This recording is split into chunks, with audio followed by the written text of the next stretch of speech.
నమస్తే, welcome to Leo news. ఆంధ్రప్రదేశ్లో ఎన్నికల టైంలో వైసీపీ పార్టీ తన పార్టీ ఫండ్ని 1449 కోట్లుగా చూపించింది. అయితే ఇప్పుడు తీరా ఆ పార్టీ ఫండ్ 27 కోట్లుగానే చూపిస్తోంది. మరి ఈ డబ్బంతా ఎటుపోయినట్టు? అంటే పార్టీ పని అయిపోయింది, పార్టీ క్లోజ్ అవ్వబోతుందని చెప్పి జగన్మోహన్ రెడ్డి ఈ డబ్బుని మాయం చేశారా అన్న వార్తలు కూడా వినిపిస్తూ ఉన్నాయి. మరి అప్పుడు అంత అమౌంట్ చూపించినటువంటి వైసీపీ ఇప్పుడు మరి ఎందుకు అమౌంట్ తగ్గింది? ఇలాంటి విషయాలన్నీ కూడా తెలుసుకుందాం. మనతో పాటు ఉన్నారు senior journalist doctor Durga Vadlamani గారు. నమస్కారం మేడం. నమస్తే అండి. సో జగన్మోహన్ రెడ్డి అవినీతి అక్రమాల గురించి మనం ఎంత చెప్పుకున్నా తక్కువే.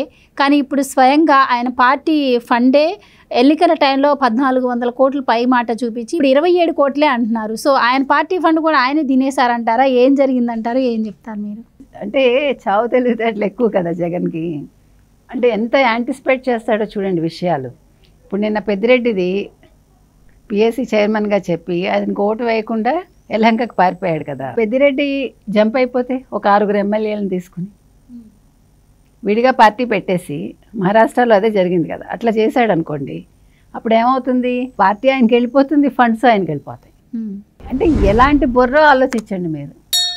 గుంట నక్క బుర్ర అంటారు చూడండి, జిత్తులు మారి నక్క అంటారు. అందుకే యాక్చువల్గా నక్కకి జిత్తులు మారని, ఎందుకంటే అది ఎప్పుడూ కూడా వంకరగానే ఆలోచిస్తుంది. అలాగనమాట, జిత్తులు మారి నక్కతోటి పోలిస్తారు మనుషుల్ని. అంటే ఇలాంటి ఆలోచనలు ఉండేవాళ్ళని. సో జగన్మోహన్ రెడ్డి 2 రకాలుగా ఆలోచించాడు. ఒకటి, పెద్దిరెడ్డి ముంచుతాడా, లేదు అసలు పార్టీయే ఉండకుండా అయిపోతుందా. ఇప్పుడు 11 మంది ఆల్రెడీ, కొంతమంది వెళ్ళిపోవడానికి రెడీగా ఉన్నారు. ఇవాళ శాసనమండలిలో ఒక ఆయన వెళ్ళిపోయాడు, జయమంగళం వెంకటరమణ. అలాగే ఎమ్మెల్యేలు కూడా వెళ్ళిపోతారా? ఇప్పుడు ఆల్రెడీ ఎవరికి వాళ్ళు ట్రై చేసుకుంటున్నారు. నిన్న బొత్స వెళ్ళి ఆలింగనం చేసుకున్నాడు పవన్ని. ఒకవేళ జనసేనలోకి వెళ్ళిపోతాడు అనుకుందాం. పెద్దిరెడ్డి కొడుకు బీజేపీలోకి వెళ్ళిపోతారు అనుకుందాం. ఎవరికి వాడు దారులు చూసుకుంటే ఇంకా మిగిలేదు ఇద్దరు ముగ్గురితో పార్టీ నడుపుతాడు. ఆయన ఇక్కడ ఎలాగా ఉండలేడు, అసెంబ్లీకి రాలేడు, 2 ముగ్గురితో అసలు వెళ్ళలేడు. కాబట్టి అదేదో ఫండ్స్ ముందే తీసేసుకుంటే గొడవ ఉండదు కదా, పార్టీ ఎవరికి వెళ్ళినా బాధ లేదు. లేదు పార్టీ క్లోజ్ అయిపోయినా పర్వాలేదు. మరి ఆ 27 కోట్లు ఎందుకు ఉంచాడో ఆ లెక్క తేలటం లేదు. టోటల్ నెంబర్ చూసుకుని 9 వస్తుంది, 11 రావట్లా కదా. 29 ఉంచకుండా 27 ఎందుకు ఉంచాడో మరి దాని వెనకాల ఏదైనా కుట్ర ఉందేమో మనకు తెలియదు.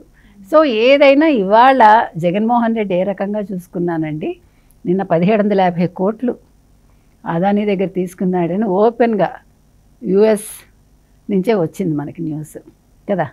మరి దాని గురించి ఎప్పుడైనా ప్రెస్ మీట్ పెట్టాడా? నిన్న పెట్టకుండా అక్కడికి పారిపోయాడు.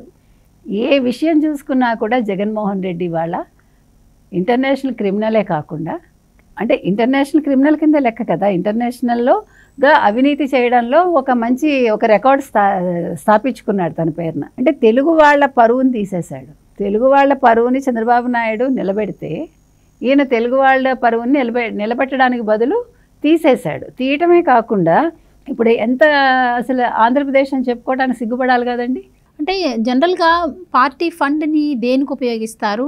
అసలు పార్టీ ఫండ్ ఎలా తగ్గింది, ఆ విషయం ఎలా బయటకు వచ్చింది? అంటే దీన్ని బయటపెట్టడానికి కూడా ఏమైనా కుట్ర ఉందంటారా?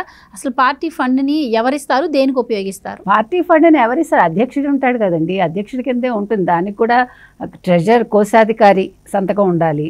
అధ్యక్షుడు లేదా సెక్రటరీ, సాధారణంగా ఒక పార్టీ కానీ ఒక సంఘం కానీ ఉంటే 2 సంతకాలు మస్ట్గా ఉండాలి.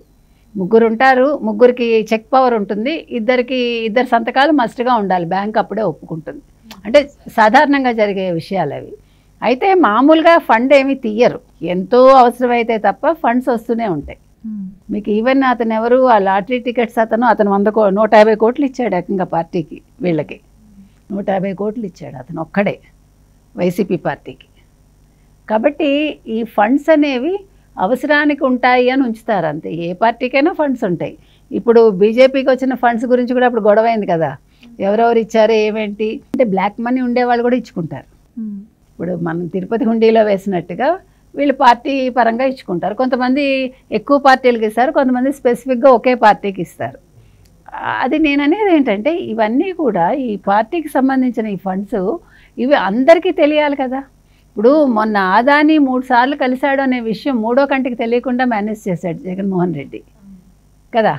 కానీ ఈ విషయం కూడా చూసారా, ఎవరికీ తెలియదు. ఇప్పుడు 11 మంది ఎమ్మెల్యేలు ఉన్నప్పుడు, ఇంతమంది కార్యకర్తలు ఉన్నప్పుడు పార్టీ అనేది ఒకళ్ళిద్దరి మీద ఆధారపడి నడవదు కదా. ఎవరికీ చెప్పకుండా పార్టీ ఫండ్ ఏం చేశాడు, ఇతనే మాయం చేశాడా?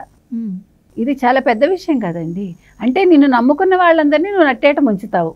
అది జగన్మోహన్ రెడ్డి నైజం అని ఇంకోసారి మళ్ళీ ప్రూవ్ అయింది అంతే. ఎంత ఘోరం అది, అసలు ఎంత అన్యాయం అది. కనీసం నిన్ను నమ్ముకుని నీ చుట్టూ ఉన్న 11 మంది ఎమ్మెల్యేలకు కూడా నువ్వు చెప్పలా, ఎమ్మెల్సీలకు కూడా చెప్పాలిగా. మరి ఎవరికి చెప్పాడు? దీంట్లో మరి విజయసాయిరెడ్డికి చెప్పాడా? సీఏ కదా ఆయన చార్ట్ అకౌంటెంట్ కాబట్టి ఆయనకైనా చెప్పాడా? ఆయనకు కూడా చెప్పలేదా? అది కూడా మనకు తెలియదు. ఏదేమైనా ఇప్పుడు జగన్మోహన్ రెడ్డికి ఒకటి బాగా అర్థమైందండి, పార్టీ నడి సముద్రంలో ఉంది, మునిగిపోతుంది. అందుకని తన జాగ్రత్త తను పడుతున్నాడు. మరి ఇప్పుడు అన్నీ మేనేజ్ చేసినట్టే మిగతావి కూడా మేనేజ్ చేస్తాడా? రేపు పొద్దున్న లండన్కి మళ్ళీ పారిపోతాడా? ఇప్పుడు ఆయన మీద లుకౌట్ నోటీస్ ఉందో లేదో మనకు తెలియదు. కానీ ఈయన వెళ్ళాలంటే అంత ఈజీ కాదు కదా. అంటే లండన్ వెళ్ళాలంటే పర్మిషన్లు తీసుకోవాలి కదా. మరి అవి కూడా తీసుకోకుండా మేనేజ్ చేయగలిగే సత్తా ఉందా? ఇన్ని మేనేజ్ చేసిన వాడు అది కూడా చేస్తాడా? ఎందుకంటే సిబిఐ ఈడీని మేనేజ్ చేశాడు, ఇంతవరకు వాళ్ళు అరెస్ట్ చేయలేదు. ఇంతవరకు వాళ్ళు ఏం చేస్తున్నారు? బెయిల్ మీదే ఉన్నాడు ఆయన, వాళ్ళు అరెస్ట్ చేయకుండా చూసుకుంటున్నాడు. మరి ఇప్పుడు పారిపోతాడా? అంటే అంతర్జాతీయంగా కూడా కేసు నమోదైంది కదండి. ఇప్పుడు అంతర్జాతీయంగా కేసు నమోదైంది కాబట్టి ఇప్పుడు వెళ్లకుండా ఏం చేయొచ్చు? నన్ను అరెస్ట్ చేయండి అని ఇక్కడే అడుగుతాడు. ఇప్పుడు ఇంతకాలం ఇప్పుడు చంద్రబాబు నాయుడునైనా అరెస్ట్ చేయమని అడుగుతాడు, అంటే తెలుగుదేశం కూటమిని. లేదు సిబిఐ ఈడీ నన్ను అరెస్ట్ చేసి ఇక్కడే పెట్టండి, నేను అమెరికా వెళ్ళి ఇప్పుడు అమెరికాలో శిక్ష ఆదానికి అయితే 25 ఏళ్ళు పడుతుందండి.